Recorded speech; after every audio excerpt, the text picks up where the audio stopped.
Next is current asset selection theory by the 1970s American economist Dornbush, also known as the portfolio balance theory. This theory lacks the assumption of monetary model on asset substitution. Instead, it assumes that the local assets and the free assets are not fully substitutes. The investors determine their portfolio by dividing wealth among a variety of alternative assets based on the study of rate of return and risk. The asset portfolio reaches a stable state. The supply and demand of local and foreign asset markets has reached an equilibrium, and the exchange rate is determined accordingly. When the total wealth changes, asset portfolio reaches a new balance through the joint adjustment of interest rate and exchange rates. In the short run, the private sectors, individuals and enterprises, their wealth has the three forms. The first is the local currency, and the local bonds, and the foreign bond. And their supply volume is given. The assets market equilibrium is determined by assets supply and demand, and holding assets as given. And the demand is a function of interest rate, which is given, and the exchange rate, as you need to know.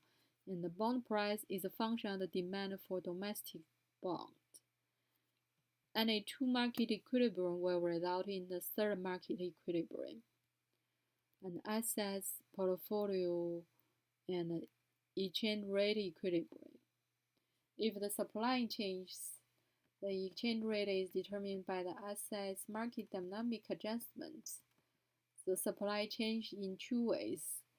First is the volume of asset supply. The other is asset stock structure. The former impacts the exchange rate through the wealth effect. The latter will the substitute effect. If the currency supply increase, the government issuing issuance, the currency stock on hold by investors increase, and the investors increase change on the local and foreign bonds, and the local and the foreign bond price increases.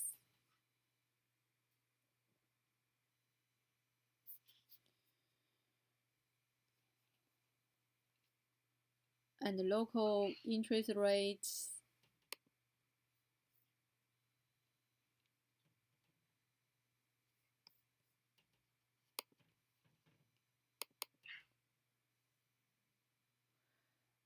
and the local interest rate will decrease, and as a consequence, the exchange rate will increase. And the second, if in the second case, if the local bond supply increases,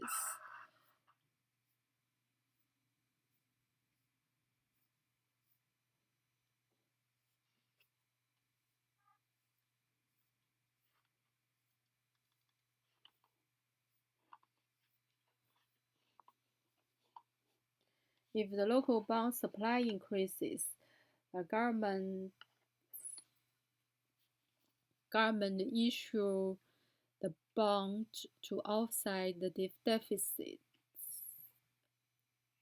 and the increase in the supply and the local currency bond increase demand for the foreign bond, which result in higher exchange rates. That is through the wealth effect. And the second The increase of local bond supply leads the local bond price decrease and domestic interest rate increase. That undermines the demand for foreign bonds. And as a consequence, exchange rate decreases and the local currency depreciates. That are called so-called the substitute effect. Thirdly, the foreign bond supply increases. It comes from the balance of payment current account surplus. The increase in supply of foreign bond leads to an excess supply in the foreign bond market. That leads to the foreign bond price decrease, and eventually exchange rate decreases, and the local currency appreciates. Assets as the asset stock structure can change the supply into can change the supplies as well. Because given the supply volume unchanged, the central bank implement the monetary policy via the open market transactions. The first is to the local bond versus local currency on the domestic monetary market.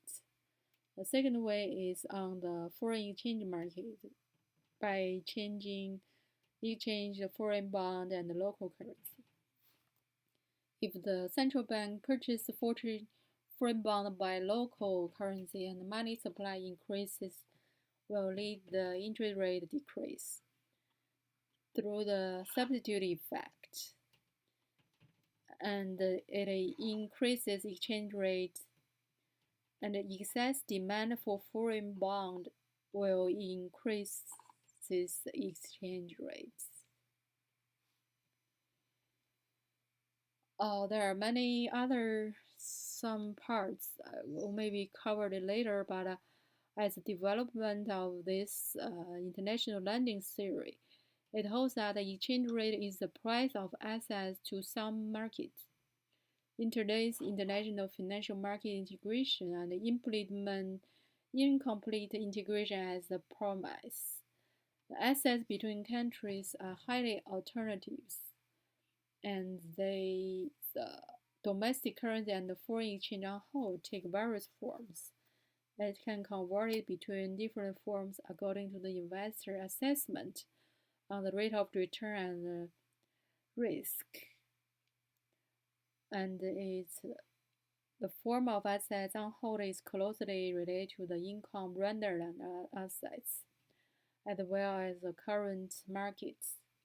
The assets market equilibrium between domestic and foreign bond markets, so that it occurs for the benefit of people, aims to form a variety of portfolio of assets. If the asset substitution and the capital flow are in large volume and too frequent, the large-scale flow of capital may take place as a consequence. In the shorter run and the middle run, the impact on balance of payment is greater on current accounts, and too much capital outflow will bring forth a deficit of balance of payment, and the exchange rate will fall. And too much capital inflow will cause exchange rate rise. For example, in 1980s and the 1990s, in the 1980s in the US and the 1990s in the Southeastern Asia financial situation, thus theoretically, capital flow is the only transaction in the balance of payment which narrow the scope.